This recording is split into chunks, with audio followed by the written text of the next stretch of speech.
Donc Giordano Bruno reprend le modèle de Copernic et il dit oui, oui, les planètes tournent autour du Soleil. Et donc, vu que Giordano Bruno avait compris que les étoiles c'était comme le Soleil et que les planètes tournent autour du Soleil, et ben, il disait les étoiles, elles aussi, elles ont des planètes qui tournent autour, quasiment toutes, et même il disait que ça lui paraît complètement impossible qu'elles ne soient pas habitées. Voilà ce qu'il prétendait Giordano Bruno. Alors pour le coup, il avait raison surtout. Alors sur le fait qu'elles soient habitées, ça on ne le sait pas. Peut-être il a tort, peut-être il a raison, on ne sait pas. En tout cas, c'est assez raisonnable comme hypothèse. Mais sur tout le reste, eh ben, il avait raison. Les étoiles, ça on le sait maintenant depuis une centaine d'années, ce sont des astres semblables au Soleil, on en est sûr, il n'y a aucun doute là-dessus, c'est clair, c'est la même chose. Les planètes tournent autour du Soleil, et donc oui, il y a des planètes qui tournent autour d'autres étoiles que le Soleil. Donc la première a été annoncée, comme tu l'as dit, demain ça fera 30 ans exactement. Et ceci dit, Giordano Bruno, peut-être vous connaissez son destin tragique, hein, c'est un martyr de la science, on peut dire, Giordano Bruno. Pour avoir annoncé ce type de théorie, Giordano Bruno a été poursuivi par l'Inquisition de l'Église catholique, a été condamné à mort et exécuté. Il a été brûlé vif, 1600, c'est sa date de mort, brûlé vif sur une place à Rome. Là, cette statue, c'est la place à Rome sur laquelle il a été brûlé. Et donc, quand on y passe, on peut avoir une pensée pour ce grand visionnaire.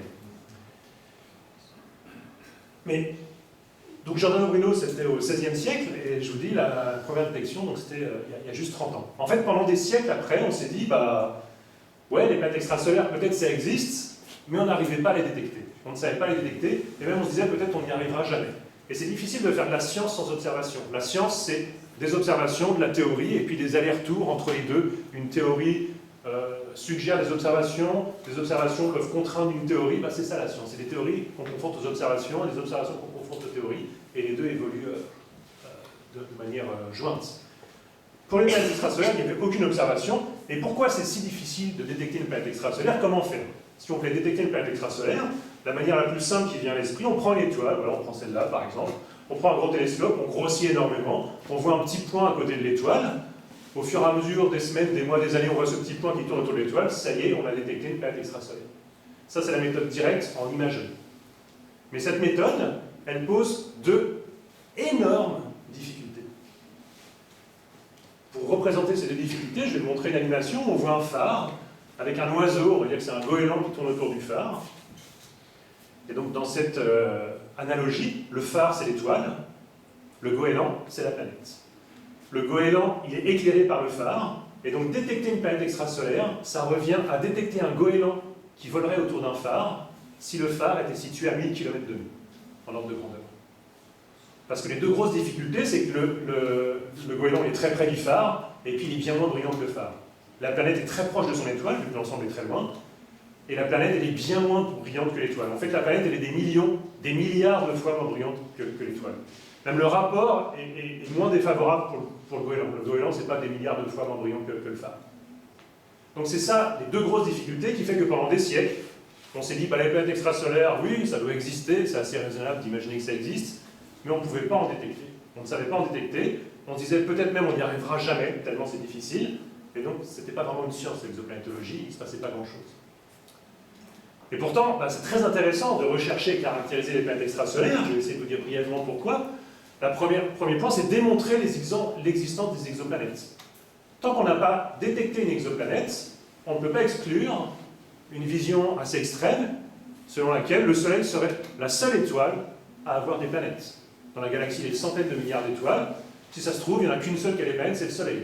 Bon, ça paraît assez... On a du mal à croire ça, mais tant qu'on n'en a pas détecté, on ne peut pas exclure cette théorie. Il y avait certains arguments qui plaidaient pour cette théorie avant 1995.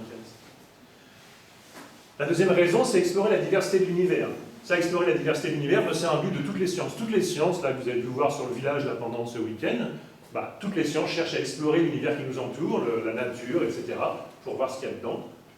Et bah, détecter des planètes extrasolaires, ça participe à cet objectif de la science. Un autre objectif, c'est détecter et étudier les systèmes planétaires particuliers. Si on trouve une planète particulière autour d'une étoile particulière, qu'on voit qu'elles ont une relation intéressante, des propriétés qu'on n'avait pas vues avant, et ben ça c'est intéressant en soi, de trouver des astres qui sont étonnants, qui sont bizarres, qui ont des propriétés particulières.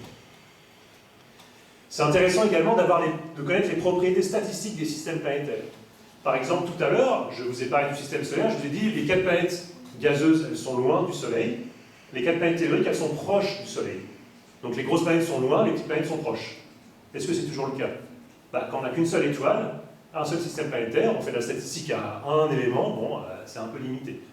Avoir plein de planètes, de systèmes planétaires, eh ben, ça peut permettre de contraindre les propriétés statistiques des systèmes planétaires. Je vous ai juste donné un exemple, mais il y en a plein d'autres. Déterminer les propriétés statistiques des systèmes planétaires, ça permet également de mieux comprendre leur modèle de formation et d'évolution. Comment se forme et évolue le système planétaire. Avant, quand on ne connaissait que le système solaire, eh ben, on avait des modèles, on disait, ben voilà, le système solaire s'est formé comme cela, il a évolué comme cela par la suite. Et puis on confrontait ça aux observations. Est-ce que ça correspond bien aux observations? Et donc on avait des observations que pour un système planétaire. Ces deux points, les deux derniers points sont très reliés. Si on a une bonne vision statistique des systèmes planétaires, eh bien ça permettra de mieux contraindre les modèles. Les modèles, ils sont faits avec des équations physiques, avec des simulations numériques sur des ordinateurs.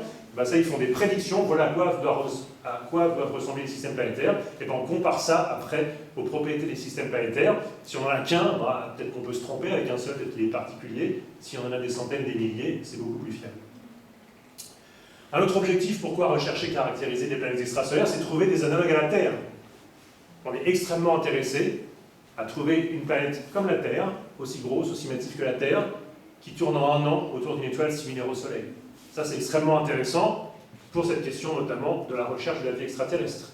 Cette question dont je vous ai parlé tout à l'heure, est-ce qu'il y a de la vie ailleurs dans l'univers que sur la Terre? C'est évidemment une question extrêmement ambitieuse, dont je ne vais pas vous donner la réponse là, je ne la connais pas évidemment, mais c'est une question à laquelle la science cherche à apporter des éléments de réponse, et peut-être un jour, la science apportera des réponses à cette question.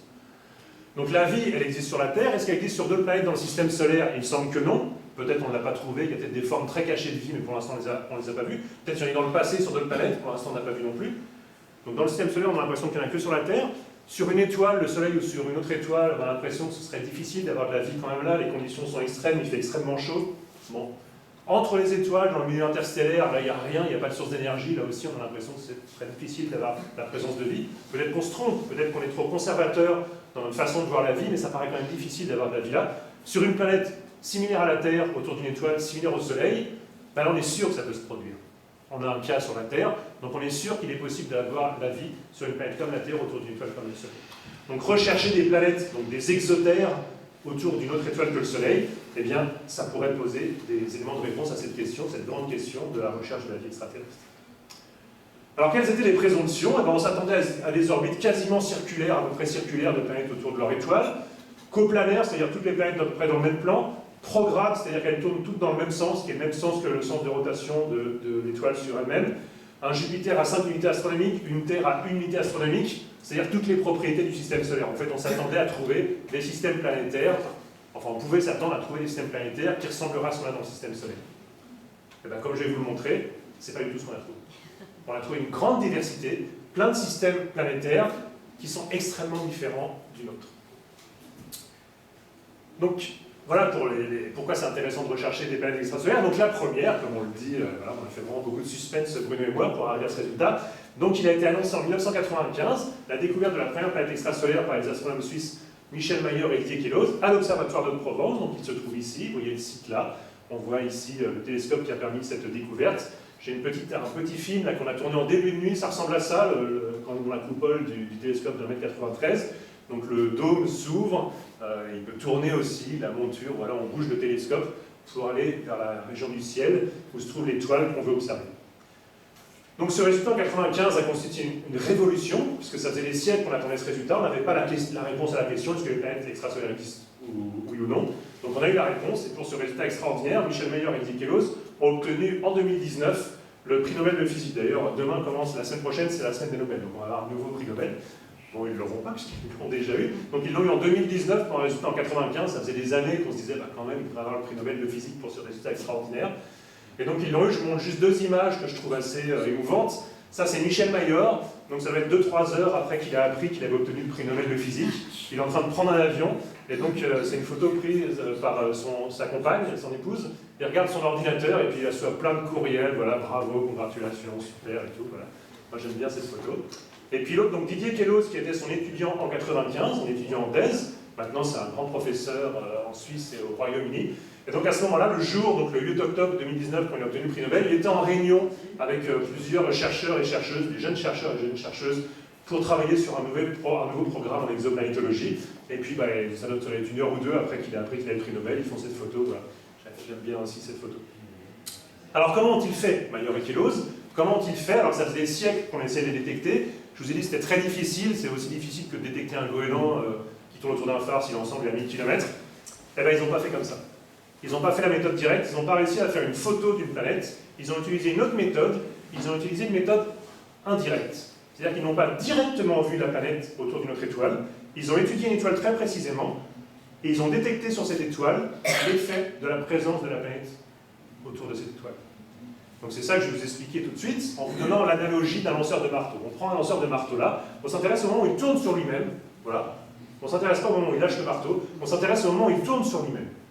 Et donc si on regarde le lanceur de marteau, le lanceur de marteau et le marteau sont reliés par un filin métallique. C'est essentiellement le marteau qui tourne, mais le marteau il fait un petit peu bouger le lanceur de marteau. Parce que le lanceur de marteau il ressent l'effet, la force du marteau. Donc on le voit, le lanceur de marteau il bouge un petit peu. Il tourne un peu sur lui-même. Et on sent bien que plus le marteau va être massif, plus l'amplitude du mouvement du lanceur de marteau va être élevée. Et donc je pense que vous avez compris l'analogie. L'analogie, le lanceur de marteau, c'est l'étoile, très massif, par rapport au marteau qui est bien moins massif, qui est la planète.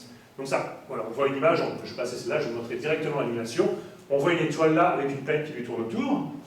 Donc c'est, nous on n'arrive pas à voir la planète, parce que la planète est trop proche de l'étoile et bien moins brillante par rapport à l'étoile. Par contre on voit bien l'étoile, et l'étoile, on peut mesurer son mouvement, et il se trouve que l'étoile bouge un petit peu du fait de la présence de la planète. Alors évidemment, il n'y a pas un filin métallique entre l'étoile et la planète. C'est quoi la force qui relie l'étoile et la planète?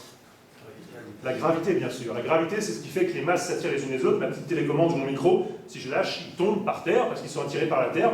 En fait, si je les lâche, la Terre va un petit peu remonter aussi, parce qu'elle est attirée par le micro. Évidemment, quasiment rien, parce que vraiment la différence de masse et d'inertie est presque infinie entre mon micro et la Terre. Par contre, la planète et l'étoile, alors c'est énorme aussi, hein, l'étoile a beaucoup plus d'inertie, bien plus grande masse que la planète, mais elle bouge un petit peu. Donc on a ce mouvement-là, qui est prédit, s'il y a une planète qui tourne autour d'une étoile, l'étoile doit bouger un petit peu comme ça. Et ça, on sait détecter, un tel mouvement, on imagine qu'il y a un astronome qui observe l'étoile. Ce qu'on sait bien mesurer, c'est la projection de ce mouvement sur la ligne de visée. C'est-à-dire, on sait très bien mesurer si l'étoile s'éloigne, s'approche, s'éloigne de nous. Et donc, c'est pour ça qu'on appelle cette méthode la méthode des vitesses radiales. C'est-à-dire que c'est la vitesse sur le